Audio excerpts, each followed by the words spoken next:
જસદણમાં યુવતીને બ્લેકમેલ કરી દુષ્કર્મ આચર્યું હોવાની ઘટના સામે આવી છે। નાહતી વખતે અશ્લીલ ફોટો પાડી બ્લેકમેલ બાદ દુષ્કર્મ આચર્યું હોવાની ઘટના સામે આવી છે। ફોટા વાયરલ કરવાની ધમકી આપી વારંવાર દુષ્કર્મ આચર્યું છે। યુવતીએ 1.5 મહિના પહેલા આપઘાતનો પ્રયાસ કર્યો હતો। આરોપી હિંમત અને મદદગીરી કરનાર સામે ફરિયાદ નોંધવામાં આવી છે।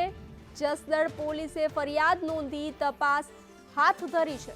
તો યુવતીએ 1.5 મહિના પહેલા આપઘાતનો પ્રયાસ કર્યો હતો। આરોપી હિંમત સામે ફરિયાદ નોંધવામાં આવી છે। જસદણ પોલીસે ફરિયાદ નોંધી તપાસ હાથ ધરી છે। તો જસદણમાં યુવતીને બ્લેકમેલ કરી દુષ્કર્મ આચર્યા હોવાની ઘટના સામે આવી છે।